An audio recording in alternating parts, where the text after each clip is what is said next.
103,5 TA Radio Musik dan Informasi Terbaik. Halo, apa kabar untuk Anda sahabat TA dan juga pemirsa Radio On TV? Senang sekali saya Rina Audria bisa hadir kembali untuk Anda pastinya di Talking Line dari TA Radio.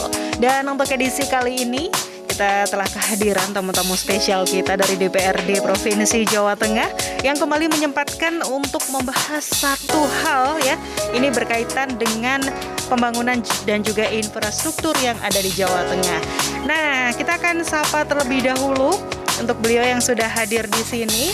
Ada Ibu Sri Maryuni. Halo, selamat siang Ibu. Selamat siang, salam sehat semuanya, terutama pendengar TK Radio.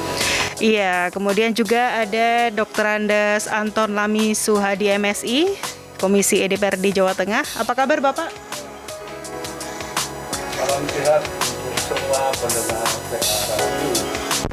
Dari anggota DPRD Komisi E untuk akan berbincang-bincang dengan TA Radio. Selamat dengarkan apa yang kami sampaikan nanti. Iya, betul sekali.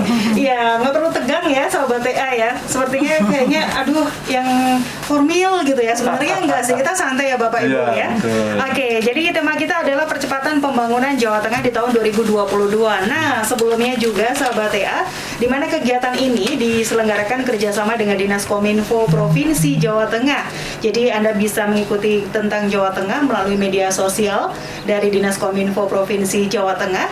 Di antaranya ada Twitter di @kominfo.jtg, kemudian @kominfo.jateng, kemudian FB-nya di @diskominfo.jateng, ada website juga diskominfo.jatengprof.go.id dan YouTube channelnya di Kominfo Jateng. Ya, kita akan masuk ke materi kita ya. Di mana Sobat TA bahwa pelaksanaan pembangunan infrastruktur di berbagai daerah itu adalah sebagai sarana untuk meningkatkan pelayanan dasar dalam mendukung perwujudan yang layak, produktif, dan pastinya berkelanjutan. Nah, menjelang pergantian tahun ini, akan ada banyak sekali harapan yang ingin diraih ke depan. Rencana apa saja sih sebenarnya yang ingin dilakukan di tahun 2022, khususnya untuk Jawa Tengah ini? Silakan, Ibu dulu, monggo. Ya, terima kasih Mbak Rena. Jadi, untuk ini ya percepatan pembangunan Jawa Tengah, jadi apa yang akan dilakukan tahun 2022. Jadi kalau ini adalah akhir tahun 2021, kita ini masih diliputi dengan pandemi COVID-19. Oleh karena itu maka pemerintah mengambil kebijakan untuk nanti menjelang hari Natal dan tahun baru ya, Nataru 2021, terus tahun baru tahun 2022 nanti dilaksanakanlah kebijakan mengenai PPKM level 3 ya. Assalamualaikum. Waalaikumsalam. Ini ada yang baru hadir nih, Bapak Haji Mojaironi SMH dari Komisi DPRD Jawa Tengah. Iya. Selamat datang Bapak. Selamat datang juga. Iya, baik. Silakan Ibu dilanjut dulu ya Pak. Okay. Ya, jadi dengan diberlakukannya seolah-olah itu PPKM level 3, maksudnya apa? Supaya masyarakat itu berhati-hati dan dengan adanya level 3 itu maka diharapkan juga tidak ada kegiatan-kegiatan yang jauh, jadi tidak mudik, tidak di perayaan itu nanti terolah kalau tahun baru itu biasanya menyalakan kembang api, kemudian malam-malam begadang sampai malam, berkerumun, berbaris-baris ya, berbondong-bondong gitu. Diharapkan itu tidak terjadi. Ya, kenapa? Ya harapannya supaya sehat gitu. Lah kalau sudah sehat maka di tahun 2022 nanti ini sebenarnya kalau pemerintah Provinsi Jawa Tengah untuk perencanaan pembangunan tahun 2022 telah dibahas melalui RKPD, Mbak. RKPD tahun 2022 di bulan September yang lalu oleh masing-masing dinas di Provinsi Jawa Tengah terkait dengan pastinya mempunyai program-program yang berkelanjutan, pembangunan yang berkelanjutan diharapkan mampu menumbuhkan perekonomian di Jawa Tengah sehingga masyarakat bisa merasakan apa yang sudah dilakukan oleh pemerintah ini. Jadi ini kita pemerintah provinsi sudah merancang ya, RKPD sudah menyusun, bahkan APBD 2022 itu sudah digedok ya, sudah disahkan pada bulan 24 Oktober yang lalu sebagai resmi sebagai perda. Kemudian ini sudah dikonsultasikan ke Kementerian Dalam Negeri untuk dievaluasi. Itulah harapannya itu nanti adalah yang akan dilaksanakan. Dan terkait dengan itu semua kita dari masing-masing komisi, baik komisi A, komisi B, komisi C, komisi D dan E itu sudah punya program-program tertentu yang akan dilaksanakan pada tahun yang akan datang. Semoga COVID tidak ada lagi. Kalau COVID tidak ada lagi, insya Allah program itu akan berjalan dengan baik. Dan itu untuk RPJMD tahun 2023 ini juga sudah disusun ya. Jadi dengan demikian itu kita berpedoman pada RPJMD dan berpedoman pada APBD 2022 itu nanti kita akan laksanakan pembangunan itu dengan sebaik-baiknya supaya kita kembali normal seperti sebelum adanya COVID gitu, Mbak. Iya, oke. Baik, kalau dari Pak Anton ada penambahan, Pak, silakan. Terima kasih. Semua program tahun 2022 itu sudah didesain sesuai dengan peraturan undang-undang yang kita sepakati, bahwa tugas dan fungsi DPRD ada 3, yaitu pengawasan, pembuatan perda, dan budgeting. Kita akan bicara tentang budgeting yang tadi sudah disampaikan Ibu Marjuni, bahwa budgeting ini adalah hak DPRD dalam rangka menyusun peraturan daerah, khususnya tentang kegiatan-kegiatan yang akan dilakukan bersama antara DPRD dan pemerintah daerah provinsi. Oleh karena itu, kegiatan-kegiatan ini bisa berjalan dengan baik manakala kondisi COVID-19 ini tidak masuk lagi atau sudah melandai dan diharapkan betul-betul sudah bisa bebas. Ya. Kita melihat tahun 22, kita tengok dulu ke tahun 21. Tahun 2021 ini program-program yang disiapkan adalah bagaimana pemerintah ini menyiapkan agar kondisi masyarakat itu betul-betul sehat. Ya. Sehingga prioritas utama adalah bagaimana pembangunan daerah ini, warganya semuanya sehat terlebih dahulu. Ya. Dengan sehat itu, ya, dengan imun yang baik, maka akan ditindaklanjuti bagaimana ekonomi harus bergerak. Pembangunan ekonomi tahun 21 memang belum menggembirakan, tapi sudah dimulai agar kegiatan ini khususnya UMKM dan sebagainya tidak mandek. Sehingga bantuan-bantuan pun mengalir terus untuk bagaimana tata kesehatan dan tata kegiatan ekonomi itu berjalan. Yang menjadi perhatian tahun 21 ini adalah yang tadi disampaikan Ibu Mayuni, bahwa Nataru ini menjadi perhatian kita. Pertama, kita harus waspada terhadap kondisi yang sudah baik ini, jangan sampai ada virus baru yang Omicron itu tadi yang di Afrika itu masuk. Maka ini betul-betul hati-hati, jangan sampai masuk ke Indonesia. Iya, karena udah deket banget kemarin kan ini udah masuk Malaysia maka juga loh. Maka ini yang harus dibatasi tadi, bahwa level 3 ini adalah level yang diciptakan untuk preventif. Ya. Preventif artinya untuk jaga-jaga agar masyarakat siap. Kondisi yang ada sebenarnya di Solo Raya dampingan saya bertiga ini, yaitu Solo, Klaten, dan Sukoharjo, itu semuanya sudah level 1 dan level 2. Nah, dengan demikian maka kalau di level 3 kan, maka kondisi ini akan, aturan level 3 ini akan diberlakukan untuk masyarakat dan pemerintahan dan sektor-sektor ekonomi. Namun demikian yang beda adalah cukup memberikan ruang pada UMKM, kegiatan pariwisata ini bisa jalan. Tapi kalau pada level 3 yang sebenarnya itu tidak bisa.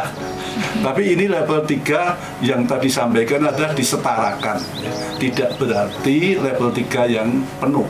Nah, sehingga kan yang dibatasi cutinya, jangan sampai ASN berduyung-duyung ngajukan cuti, ya, termasuk TNI dan Polri.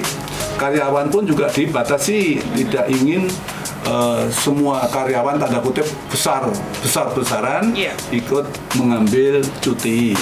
Hingga ini adalah semua yang dibatasi dalam rangka tadi 3M itu harus betul-betul menjadi perhatian kita, ya.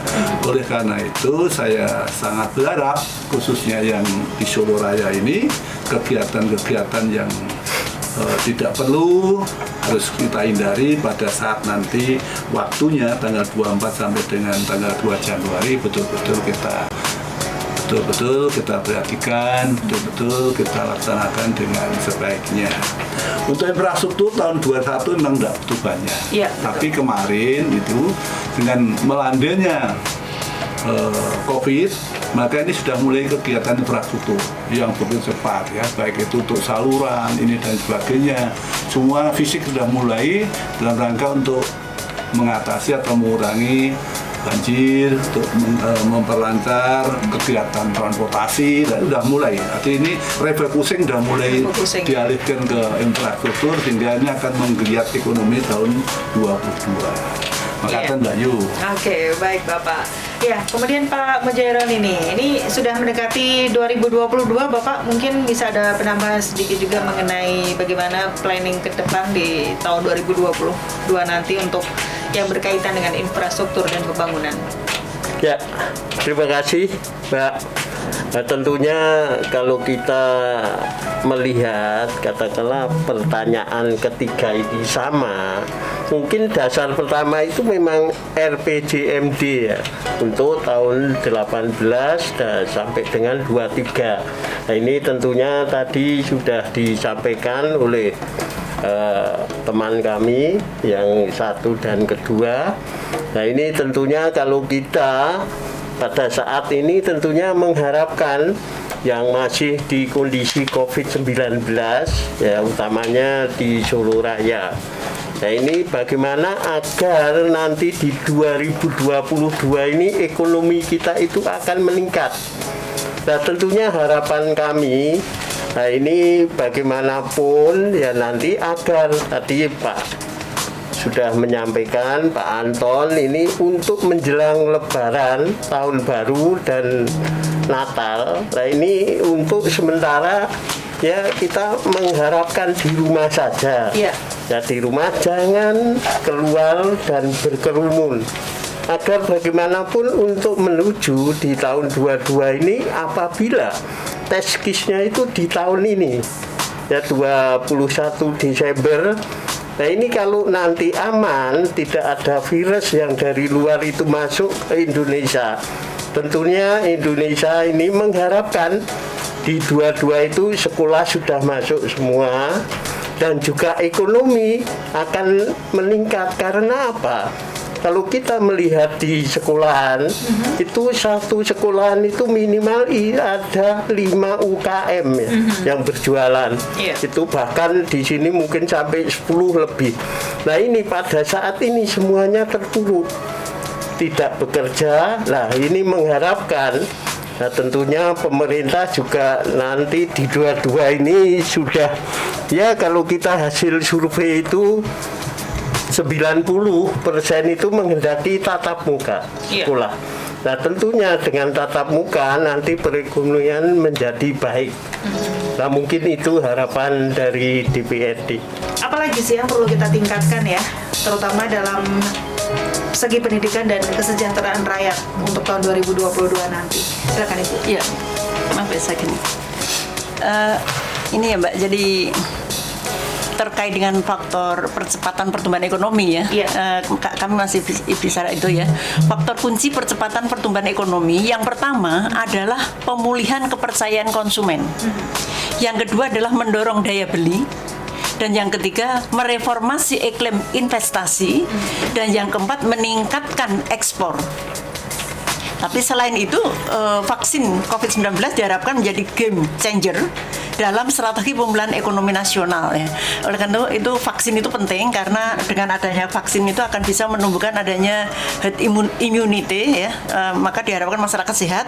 Kalau masyarakat sehat menyebabkan konsumen itu akan percaya gitu kepada produk-produk yang dihasilkan, dengan harapan juga daya beli akan meningkat. Ya, terkait pendidikan ya di tahun 2022, jadi sudah barang tentu setelah hampir 2 tahun ini pendidikan tidak bisa optimal, maka diharapkan nanti peningkatan kualitas pengajaran dan pembelajaran itu dilaksanakan lebih baik. Maka saat ini berarti kan guru dituntut untuk menguasai teknologi, karena eranya era 4.0 ya, jadi sudah 4.0 ya, semuanya serba internet. Bahkan perdagangan pun sekarang juga harus online gitu. Kemudian pemasaran aja pakai marketplace ya.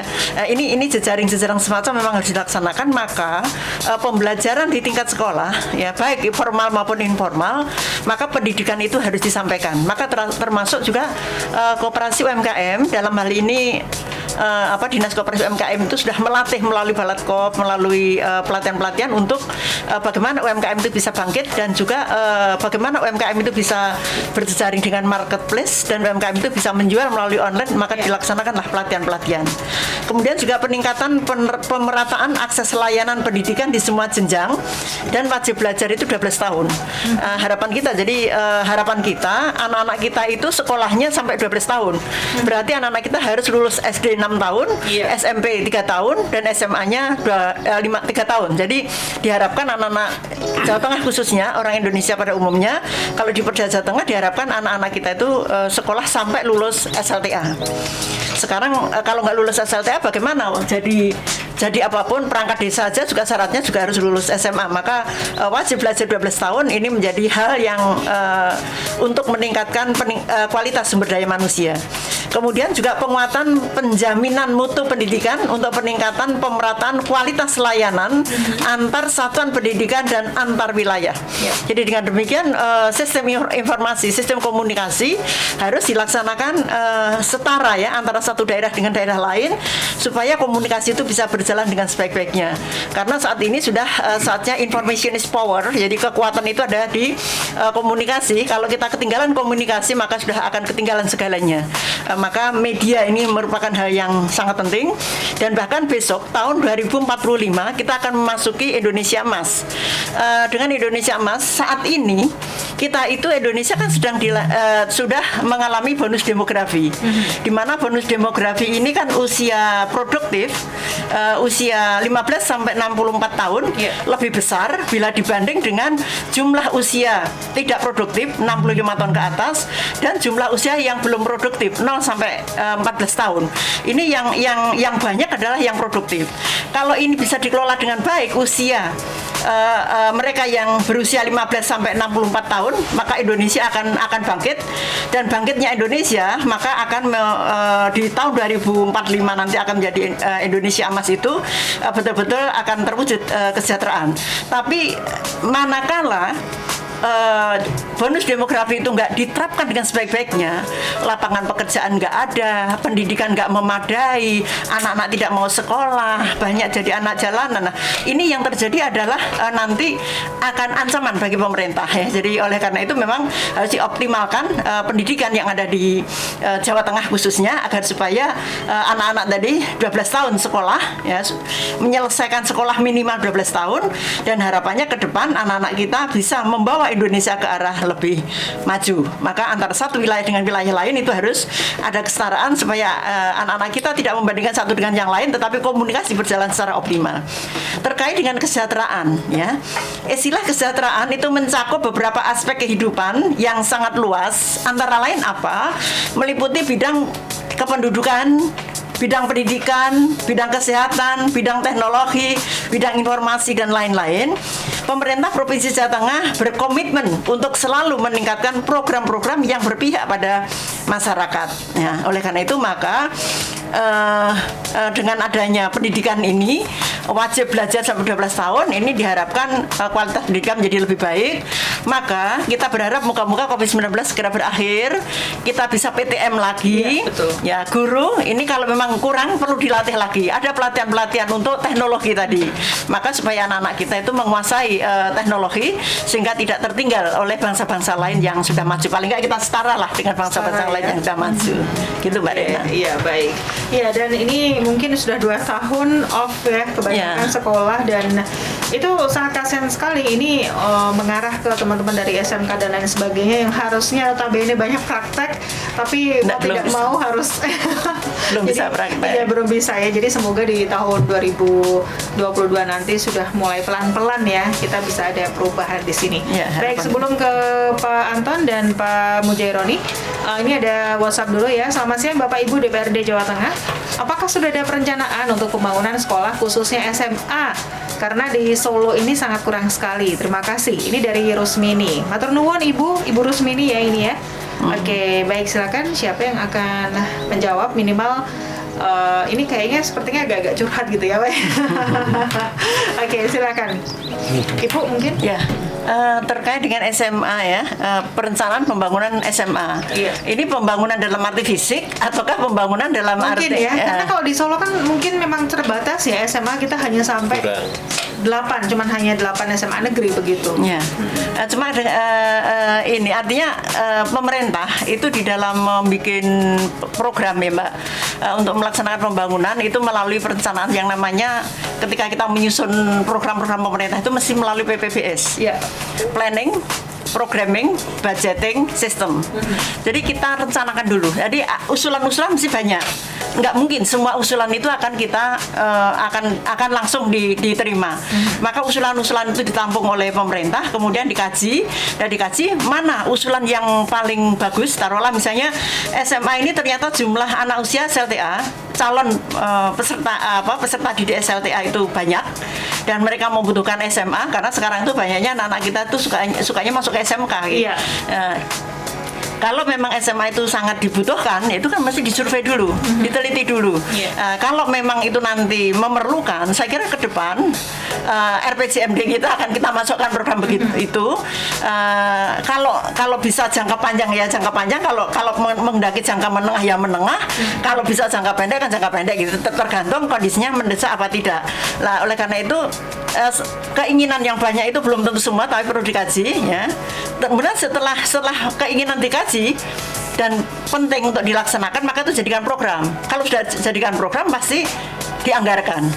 Kalau sudah dianggarkan, implementasi, monitoring, evaluasi. Lah kemudian kalau program itu kan bisa ada input, ada proses, ada output, kemudian ada outcome, dan terakhir ada impact. Maka setelah proses itu nanti impact-nya itu positif, barangkali program-program akan diteruskan. Tapi manakala impact-nya tidak menyentuh masyarakat, maka barangkali program itu pun juga tidak akan dilaksanakan lebih lanjut. Terkait dengan jumlah SMA di Solo, karena Solo itu kan 5 kecamatan ya, 5 kecamatan. Nah, oleh karena itu apakah memang jumlah penduduk di Solo itu sangat membutuhkan SMA atau tidak? Ini perlu dikaji terlebih dahulu. Ya memang kebanyakan anak-anak dari luar Solo pengen sekolah di Solo ya bisa juga ini. Tetapi sekarang penerimaan siswa baru, penerimaan peserta didik baru ini kan melalui ada sistem yang diatur oleh pemerintah, misalnya zonasi dan sebagainya. Ini maksudnya apa? Supaya daerah yang ada di pinggiran sana itu juga anak-anak yang rumahnya di sana mau sekolah di sana. Jadi dengan demikian tidak semuanya tertumpu pada favorit. Lah pemerintah juga berharap tidak ada sekolah favorit. Sekolah itu sama. Maka dengan demikian diharapkan dengan zonasi itu nanti semua sekolah yang selama ini ada bisa terisi oleh peserta didik.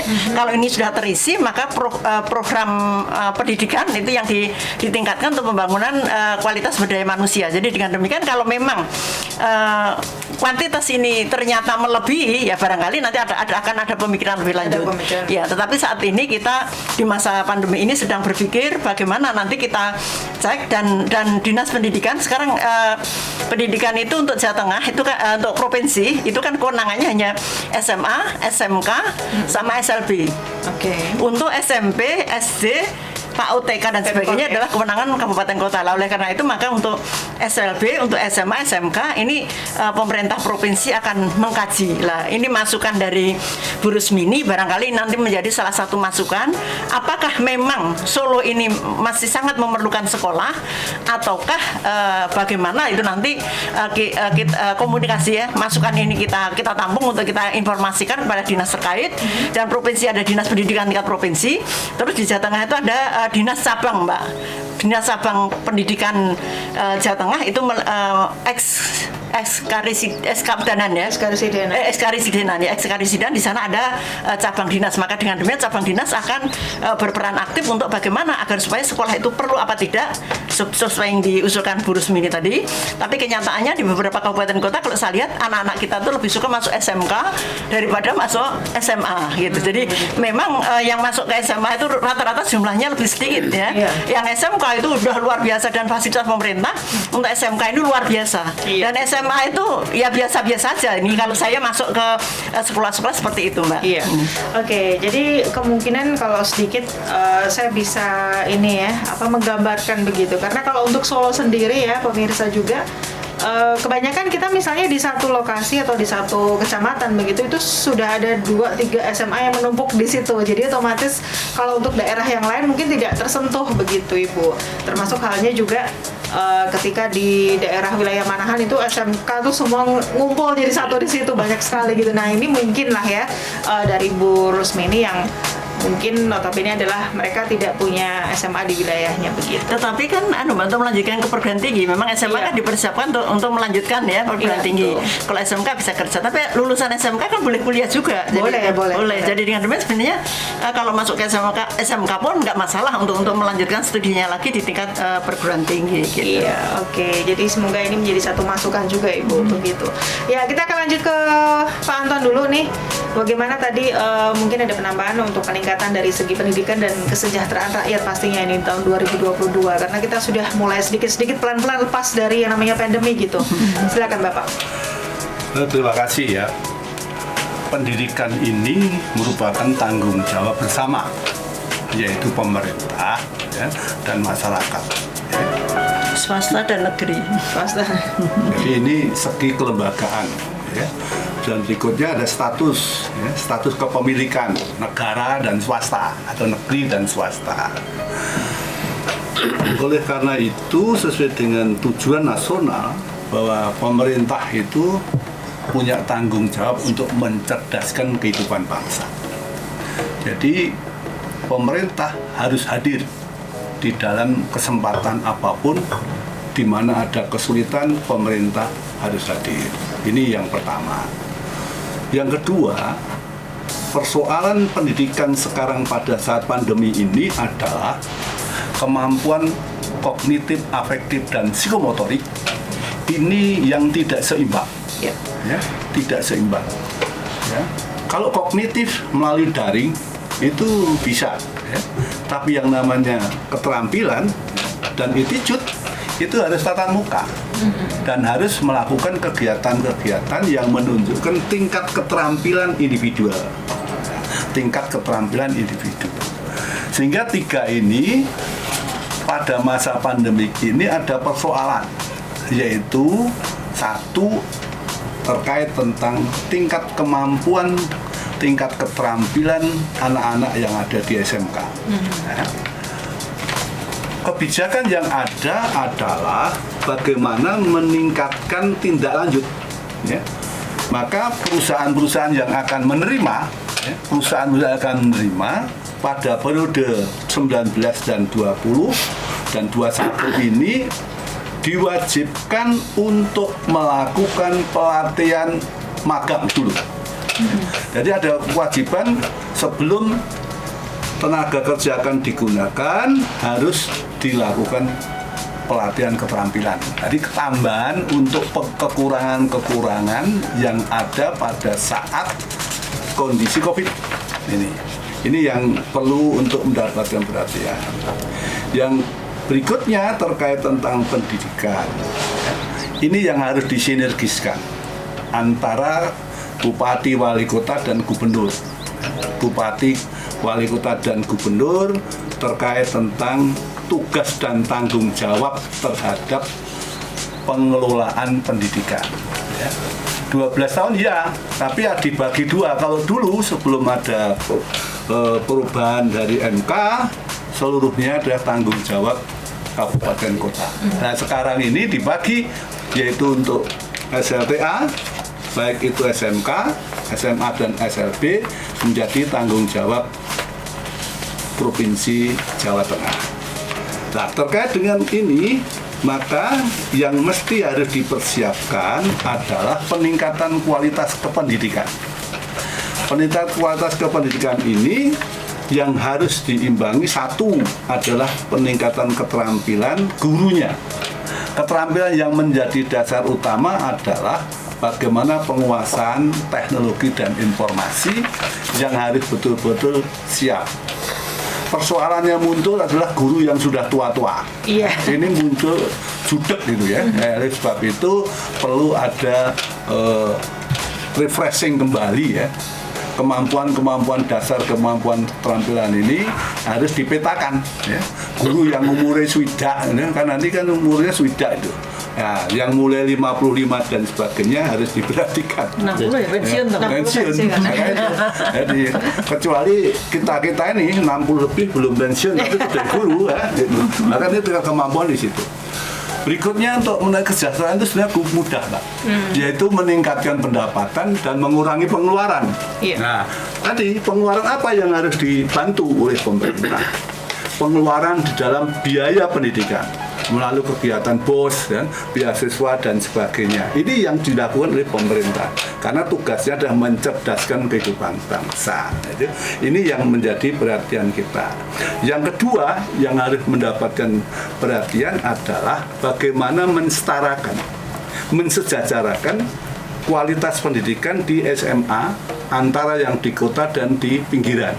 Nah, ini di Komisi E yang kebetulan saya ikut di dalamnya adalah kesenjangan itu mau diakui atau tidak luar biasa kesenjangannya. Misalnya kemampuan untuk pemanfaatan keterampilan di laboratorium ya.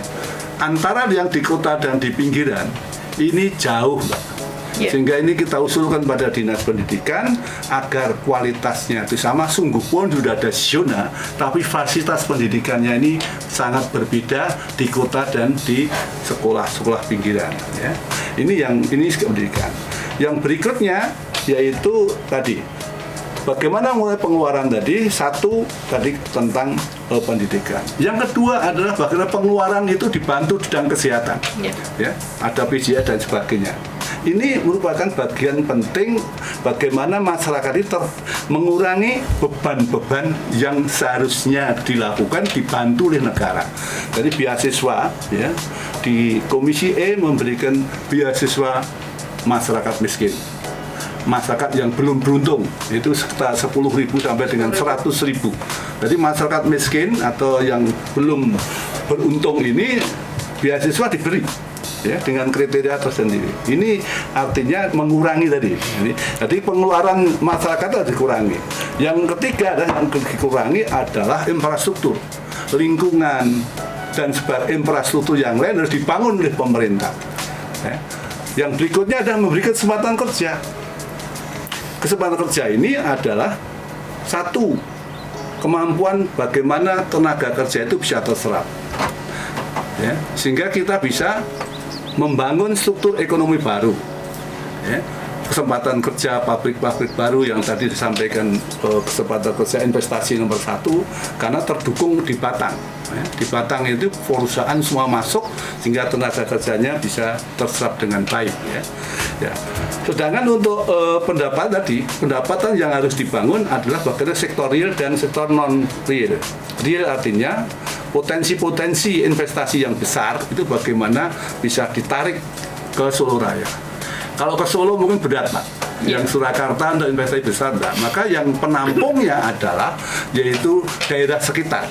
Solo sebagian ya, karena di sana sektor pertanian, yang banyak adalah Karanganyar, Sragen dan Sukoharjo. Sehingga di situ ada Solo tapi yang Solo yang baru. Itu banyak investasi di sana karena ruangnya lahannya banyak, transportasinya banyak. Jadi itulah Mbak yang harus kita bangun, satu sektor real, bagi UMKM ini harus berjalan dengan lancar, diberikan ruang untuk bisa berdagang, diberikan fasilitas, itu semua harus bisa dilakukan oleh masyarakat dan pemerintah memberikan ruang untuk itu. Jadi itulah kira-kira yang bisa kita lakukan. Mungkin sedikit tadi yang sudah kita bahas ya untuk Pak Mujaironi dari segi pendidikan dan kesejahteraan rakyat di tahun 2022, mungkin ada sedikit penambahan dari Bapak, silakan. Ya, bagi saya tentunya di pandemi ini yang pertama kali itu sehat dulu. Ya. Oleh karena itu anggaran refocusing untuk Jawa Tengah itu banyak sekali. Bagaimanapun agar masyarakatnya itu sehat. Setelah sehat, tentunya baru memikirkan bagaimana pendidikannya. Kalau masih seperti ini, katakanlah sekolahan belum tatap muka, bagaimana bisa kita, ya pembelajaran itu baru kalau murid itu diberi soal oleh Bapak Ibu guru itu hanya 40% yang bisa menjawab, itu pun masih dibantu oleh Bapak, mungkin Ibu, Kakak. Nah, bagaimana untuk tadi disampaikan untuk menuju tahun emas 45. Kalau generasi kita pada saat ini pendidikan belum bisa tatap muka, ya ini akan terhambat lah. Nah, untuk itu tentunya ya itu tadi test case di bulan Desember ini bagaimana agar masyarakat sementara ya kendali untuk di rumah, tidak perlu pergi-pergi, dan tentunya nanti di tanggal ya setelah tanggal 2 itu nanti kita sudah tidak pandemi lagi lah, tentunya akan mengangkat perekonomian kita. Karena bagaimanapun pada saat ini kalau saya di daerah-daerah itu Mbak, nah tentu saya pertanyaannya itu bagaimana Bu yang jual, ya ini kebanyakan untuk makan itu tidak cukup. Nah, ini agar nantinya ya jangan terlalu lama lagi, yang kemarin sudah terpuruk, di 22 nanti terpuruk lagi. Lah ekonomi untuk naik juga sangat sulit. Lah ini tentunya bagaimanapun kalau memang nanti Indonesia ini sudah ya di Desember ini baik, tentunya pemerintah bisa mengeluarkan pandemi di Indonesia ini sudah tidak ada lagi. Hanya saja tentunya masih tetap bagaimanapun memakai 3M tadi. Nah, agar bagaimanapun ya perekonomian utamanya Jawa Tengah ini yang kebanyakan memang UMKM.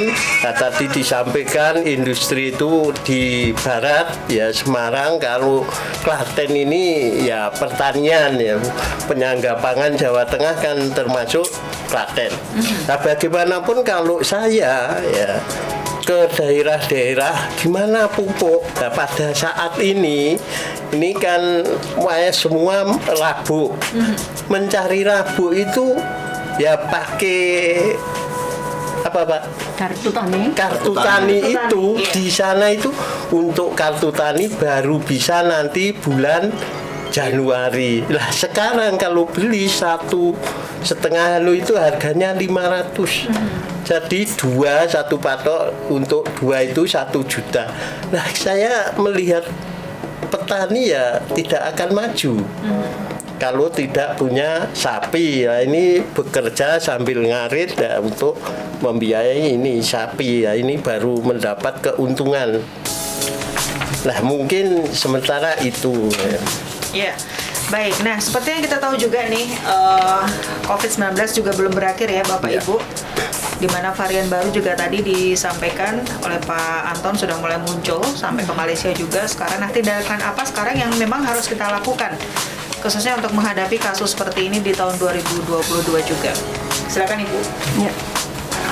Ya jadi memang ya, jadi dengan adanya tadi seolah-olah PPKM level 3 di akhir tahun ini diharapkan kan memang untuk membendung supaya COVID tidak meluas ya ini. Karena memang ini kalau kita lihat ini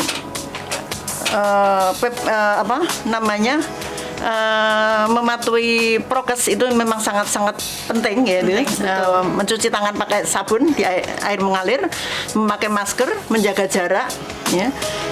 Dan ini juga diharapkan masyarakat itu juga masyarakat itu lebih peduli terhadap diri sendiri ya, dan juga orang lain tadi.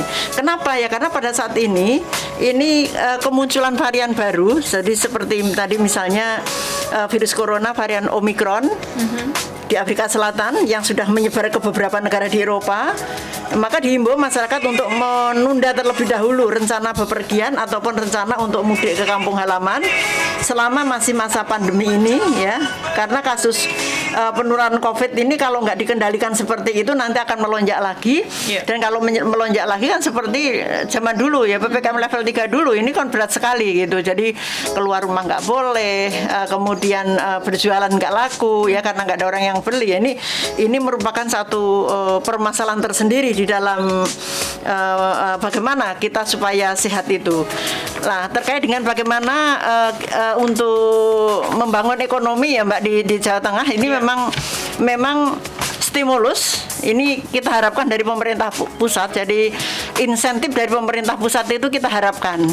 Antara lain apa yang perlu? Program padat karya ya untuk pertanian misalnya. Dan program padat karya untuk perikanan. Kemudian bantuan presiden untuk produktif UMKM ya, sektor sektor pertanian dan sektor yang lain. Kemudian subsidi bunga mikro, jadi kredit usaha rakyat itu diharapkan betul-betul bisa menyentuh untuk bangkitnya ekonomi di Jawa Tengah. Dukungan pembiayaan koperasi dengan skema dana bergulir, ini juga diharapkan dana dari pusat, karena kalau provinsi terbatas, maka kalau ada dana APBN itu akan lebih baik. Kemudian selain itu juga ini Mbak, terkait dengan bagaimana pertumbuhan ekonomi di Jawa Tengah ya, saya kira ini di Jawa Tengah sudah dicanangkan Mbak, tadi menggarisbawahi Bapak yang di depan tadi, Perpres nomor 79 tahun 2021 ya, di mana peraturan Presiden nomor 79 tahun 2021 tentang percepatan pengembangan ekonomi kawasan Kendal, Semarang, Salatiga, Demak, Grobogan, kawasan Purworejo, Wonosobo, Magelang, Temanggung, dan kawasan Brebes, Tegal, Pemalang.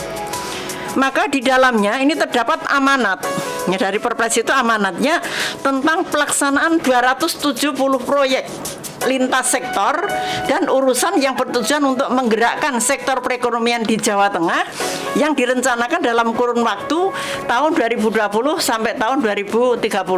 Nah, ini akan menggeliatkan dan sekarang sudah mulai terasa dengan adanya Perpres nomor 79 ini, maka pemerintah Provinsi Jawa Tengah berusaha sedemikian rupa untuk bagaimana agar supaya program ini bisa terlaksana dan industri bisa berkembang. Tadi saya di depan sudah matur, Jawa Tengah tahun 2021 ini investasi terbaik ya, terbesar bisa mengalahkan Sumatera Barat dan Jawa Barat. Ini adalah merupakan hal yang juga cukup luar biasa. Lah oleh karena itu maka ini perlu didukung oleh semua pihak agar supaya program pembangunan ini betul-betul berjalan dengan baik, dan output dari pembangunan ini diharapkan nanti bisa mensejahterakan masyarakat di Jawa Tengah. Nah, maka dengan hal tersebut ya, ini COVID memang harus diantisipasi ya, maka pelaksanaan PPKM level 3 mulai tanggal 24 Desember sampai 2 Januari 2022 ini diharapkan bisa terlaksana dengan baik, maka penularan COVID diharapkan juga tidak terjadi lagi. Maka kembang api nggak usah ya, nggak usah jangan dulu lah. Jangan dulu. Kemudian konvoi jangan dulu. Kemudian event-event seni ya jangan dulu. Nanti setelah COVID selesai baru kita melaksanakan itu semua supaya masyarakat Jawa Tengah sehat semua, ekonomi pulih kembali, pembangunan berjalan lancar, karena kita sudah rumuskan melalui RPJMD Jawa Tengah tahun 2018-2023 itu kita harapkan bisa tercapai, karena kemarin sudah terkendala oleh adanya COVID ya. Maka ini harus didorong tahun 2022 agar supaya RPJMD itu tercapai sesuai dengan target yang diharapkan. Demikian Mbak Rena. Oke. Di rumah saja gitu. Pokoknya di rumah aja gitu ya Saya Bapak ya. mabuk di rumah saja. Oh ya jangan mabuk lah Pak ya. Nyumet kembang api aja di teras ya. Mabuk Mbak Reni. Oh gitu. Iya. Nah selanjutnya nih untuk rencana di tahun 2002 ini mungkin ada cara untuk membangkitkan perekonomian khususnya di Jawa Tengah Pak Anton. Silakan. Pendengar yang setia khusus TA, tahun 2022 ini pertama yang dilakukan oleh pemerintah adalah bagaimana membangun sektor real tadi. Sektor real yang ada sekarang yang ada berkembang dan ada pertumbuhan yang cukup baik ada sektor utama, yaitu pertanian, telekomunikasi, ini yang luar biasa, ya, kesehatan. Tiga ini kondisi pada saat pandemik justru menaik tajam. Kenapa? Karena kalau internet komunikasi ini semua membutuhkan untuk daring dalam proses belajar mengajar. Itu paket. Ya. Paket ya. Dapat paket dan sebagainya. Kegiatan lain online dan sebagainya, baik itu kegiatan untuk bisnis, ya, kegiatan untuk perkantoran, semua menggunakan itu, komunikasi dengan keluarga di luar daerah juga menggunakan internet dan sebagainya, sehingga sektor ini tumbuh dengan pesat sekali. Yang kedua, obat-obatan kesehatan ini yang bergerak di sana itu luar biasa pertumbuhannya. Yang di apotek dan rumah sakit itu adanya model vaksin, ada model yang PCR, ini tumbuh berkembang tinggi. Nah, untung lagi adalah di pertanian. Pertanian ini memberikan ruang yang cukup besar karena pada saat-saat yang semacam ini pertanian memberikan kontribusi yang baik. Karena apa? Pemerintah punya program bantuan sembako, ya, dan sembako pasti ada beras, ya, dan sebagainya. Gitu. Tiga ini yang sudah berjalan. Nah, berikutnya sekarang yang akan dikembangkan adalah sektor-sektor industri. Industri sekarang sudah mulai dibuka. Apakah industri sandang, apakah industri berat dan sebagainya sudah mulai dibuka. Yang tidak kalah pentingnya adalah membangun UMKM ini bisa setara dengan yang lain. Tadi banyak kegiatan pelatihan-pelatihan yang diselenggarakan oleh koperasi dan UMKM beberapa level-levelnya. Karena ini adalah jejaring yang luar biasa. Karena dengan adanya kegiatan UMKM ini yang sangat diperlukan adalah meningkatkan kemampuan dan pemampuan UMKM dalam rangka menuju teknologi. Karena semua sekarang ini sudah bagaimana diberikan keterampilan menjual barang produksinya. Bagaimana kita membangun jaringnya. Bagaimana kita berkomunikasi dengan luar negeri. Nah, ini pemerintah sudah memberikan ruang, disiapkan untuk arah ke sana. Dan ada jejaring antara UMKM satu dengan UMKM lain yang ini saling terkait dengan produksi itu. Yang berikutnya ada stimulan dari pemerintah, yaitu kegiatan-kegiatan yang bersifat bagaimana padat karya ini dikembangkan. Padat karya ini bisa di sektor pertanian, ada sektor ketenagakerjaan dan sektor peternakan, dan juga bisa juga di sektor pendidikan. Jadi ini yang terus kita gerakkan. Yang berikutnya memberikan stimulan kepada industri-industri besar agar ada daya tarik. Dengan ada investasi yang ada, maka akan satu, tenaga kerja terserap, ya, mobilitas ekonomi tercapai, karena dengan adanya pabrik itu akan mempengaruhi tempat kos. Ini juga ada orang jualan, ya, ini jualan. Kalau kita lihat pabrik-pabrik itu seperti pasar Tiban manakala ada shift-nya itu. Jadi ini terus harus kita kembangkan, ya. Yang berikutnya adalah bagaimana APBN dan APBD ini cepat turun, ya, jangan dinding gitu, ya. Jadi ada proses-proses yang harus segera dilakukan. Sektor manufacturing adalah juga harus tumbuh, ya, jangan sampai.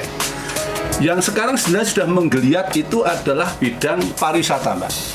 Pariwisata sudah menggeliat, baik hotel kan penuh semua, Mbak. sekarang cek ya, di Solo itu semua hotel udah penuh, full.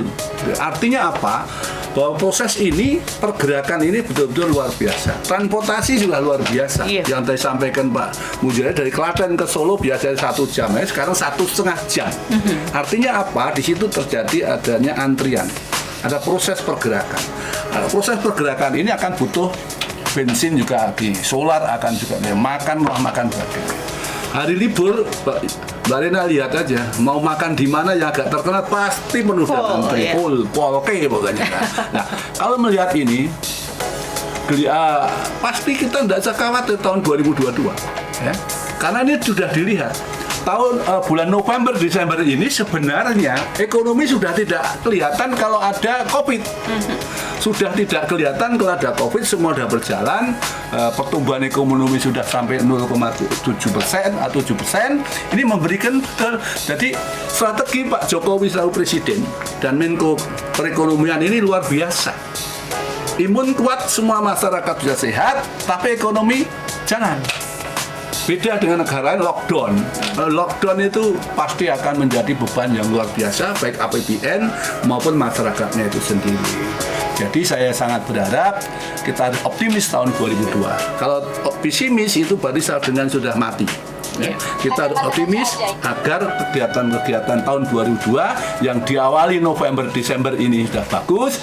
Harapan kita 2022 dengan stimulan dari pemerintah dan juga dari industri maupun sektor swasta, baik pariwisata maupun sektor-sektor kreatif lainnya akan bangkit ekonomi Indonesia, khususnya Jawa Tengah.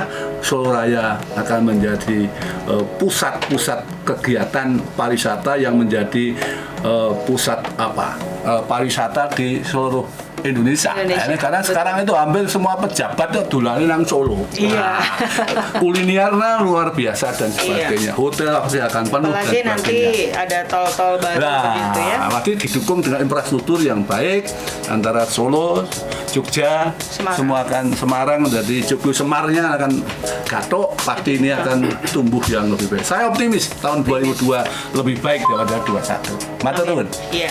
Oke, untuk Pak Mujahid mungkin secara singkat bisa menambahkan untuk rencana 2022 dan harapan sekaligus. Ya, nah, tentunya saya menghimbau semua warga di Dapil 7, Solo, Sukoharjo, dan Klaten ini nantinya untuk di bulan Desember ini tanggal 25 hari Natal dan Tahun Baru. Nah, ini kami mengharapkan untuk ya jangan pergi dulu lah. Ya, untuk segera di rumah saja agar bagaimanapun kita memikirkan untuk 2022 ini agar masyarakat di khususnya Dapil 7 ini sehat, ekonomi naik dan sekolahan tatap muka. Ya. Oke. Baik, dilanjut Ibu Marioni silakan. Ya, saudara-saudaraku semua, jadi harapan kami di tahun 2022 ya Jawa Tengah ini harapannya agar perekonomian dan pembangunan meningkat, program-program yang dicanangkan terlaksana dengan baik, dan untuk masyarakat harus tetap waspada karena COVID-19 masih ada dan bermutasi. Maka supaya tetap mematuhi 3M, ya, memakai masker, menjaga jarak, dan mencuci tangan pakai sabun. Jadi PHBS memang harus dilaksanakan ya, pola hidup bersih dan sehat ini harus dilaksanakan. Semoga saudara-saudaraku semuanya sehat, sejahtera, menghadapi tahun 2022 dengan penuh semangat. Amin. Amin. Ya, baik. Selesai sudah untuk kesempatan kita bisa berbincang, sahabat ya dan juga pemirsa. Kali ini luar biasa sekali tema kita percepatan pembangunan di Jawa Tengah 2022, di mana kita tetap optimis ya, harus optimis. Ya, dan sekali lagi terima kasih banyak untuk narasumber yang telah hadir di studio. Ada Ibu Sri Maryuni, ada Bapak Anton Lamiswadi dan juga Pak Mujahid dari DPRD Provinsi Jawa Tengah. Terima kasih atas kehadirannya, dan tidak lupa acara ini terselenggara kerjasama dengan Dinas Kominfo Provinsi Jawa Tengah. Dan jangan lupa ikuti informasi tentang Jawa Tengah melalui media sosial dari Dinas Kominfo Provinsi Jawa Tengah. Saya Rena Audrey pamit, selamat siang dan tetap jaga kesehatan.